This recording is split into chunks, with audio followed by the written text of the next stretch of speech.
Are you sure market crashes are only disasters? Or are they discounts designed for the people who already have cash? It never starts with a crash. When you look back, you realize it started with small signals you told yourself didn't matter. A headline you scroll past. A company is quietly freezing hiring. A group chat where someone jokes about cutting back and nobody laughs. The market slips a little, then a little more. Nothing feels urgent yet, but something feels off. Days pass and you feel the mood change. Conversations get cautious. You stop planning ahead and start bracing instead. Plans get postponed. People stop asking, "What should I buy?" and start asking, "How long do you think this will last?" Fear doesn't arrive all at once. It seeps in slowly until everyone is moving more carefully than before. While you're shifting into survival mode, the ultra-wealthy shift into shopping mode. They're not watching the news nonstop. They're not rushing to sell. They're sitting quietly, reviewing numbers, and writing down a single question that changes everything. What just became cheap, and who's being forced to sell it? One of the most direct ways the wealthy profit from panic is through shorting the market. Traditional investing is simple. You buy something and hope it rises. Shorting flips that logic. You make money when prices fall. Imagine you believe Apple stock is overpriced and likely to drop. You borrow 10 shares from your broker when they're worth $200 each and immediately sell them, collecting $2,000. Later, the stock falls to $100. You buy back 10 shares for $1,000, return them to the broker, and keep the difference. You made $1,000 because the price declined. No product was built, no long-term value was created. The profit came from timing and positioning. This isn't just theory. During the lead-up to the 2008 financial crisis, hedge fund manager John Paulson recognized the weakness in subprime mortgages early and bet against them using credit default swaps. When the housing market collapsed, he personally earned nearly $4 billion in a single year. While millions of families were losing homes and savings, one investor had structured his portfolio to win from that collapse. A similar dynamic played out in the early 2020, when Bill Ackman's firm spent about $27 million on insurance against a market meltdown. As panic spread, that protection surged in value, turning into roughly $2.6 billion within weeks. Could an average investor do this? In theory, yes. In reality, shorting requires margin, collateral, broker approval, and the ability to withstand extreme risk. Unlike buying a stock, where losses are capped, shorting can produce unlimited losses if prices rise instead of fall. Brokers can also force positions to close at the worst possible moment.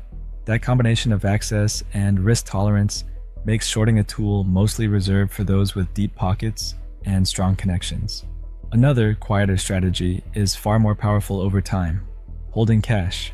Market crashes function like massive sales. Stocks, real estate, and businesses all become cheaper at once. But a discount only matters if you have money when it appears. For most people, crashes don't pause life. Rent, debt payments, and everyday expenses continue. You're not selling because you want to. You're selling because life doesn't pause for a crash. The ultra-wealthy plan for this. They keep significant portions of their wealth in cash or near-cash assets like short-term treasuries. This dry powder isn't wasted money. It's optionality. When fear peaks, they deploy it. During the 2008 crisis, while investors fled financial stocks, Warren Buffett invested $5 billion into Goldman Sachs through a preferred deal that included special dividends and protections. It wasn't a typical stock purchase. It was a negotiated rescue on terms only someone with massive liquidity could demand. This is why crashes don't create equal opportunity. They reward those who can wait while others can't. That same imbalance shows up clearly in real estate. Housing crashes are especially brutal because homes aren't just investments. They're where people live. When unemployment rises, adjustable mortgage rates reset, or medical bills pile up, foreclosures increase. Banks end up holding large numbers of properties they want off their books quickly. At the same time, mortgage lending tightens, shutting many regular buyers out of the market. This leaves one group standing: cash-rich investors. After the housing crash, firms like Blackstone scaled aggressively into single-family homes, buying thousands of properties at depressed prices and converting them into rentals. Individual buyers move slowly, one property at a time, dependent on financing and approvals.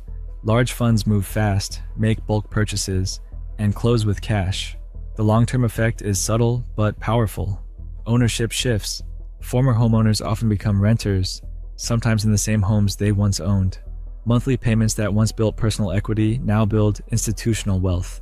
Private equity takes this logic even further by targeting entire companies. When the economy contracts, even well-run businesses can face short-term liquidity problems. Credit lines freeze, revenue dips, and debts come due. Private equity firms specialize in stepping in at that moment. They offer capital when it's scarce, but at valuations that reflect desperation. One famous example involves Apollo's investment in distressed debt tied to LyondellBasell during the crisis era.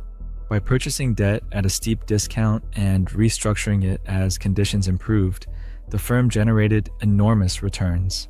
For investors in these funds, downturns can produce outsized gains. For workers inside acquired companies, the experience is often different. Cost-cutting, layoffs, and restructuring are common tools used to improve profitability before an eventual exit. Crashes don't just reshuffle prices, they reshape companies and careers. Government intervention adds another layer to this dynamic. When crises threaten the broader economy, governments step in to prevent systemic collapse. In 2008, the United States launched the Troubled Asset Relief Program, alongside massive Federal Reserve support. Major financial institutions were stabilized, shareholders recovered as markets rebounded, and executive compensation largely survived. For ordinary households, however, the recovery was slower and more painful. Job losses, foreclosures, and depleted savings took years to rebuild. Once you see this, you understand the real rule of the system. When big bets work, they keep the upside. When they fail badly enough, you help cover the loss. When large players believe they will be rescued if conditions deteriorate enough, risk-taking becomes easier. Profits remain private while extreme losses are partially socialized. A similar pattern appeared during the pandemic. While stimulus checks helped many households, the largest tax benefits and relief legislation flowed disproportionately to high-income earners. You absorbed the shock. The recovery flowed upward. Access to information amplifies this advantage. Markets react not just to events, but to timing. Those with early access to briefings, decision makers, or industry intelligence can reposition before the public becomes aware of a crisis. During early 2020, several lawmakers faced scrutiny for trading activity around the time of private coronavirus briefings. Even if nothing illegal happened, the advantage is still real, and you don't get it. Information moves wealth to those who receive it first.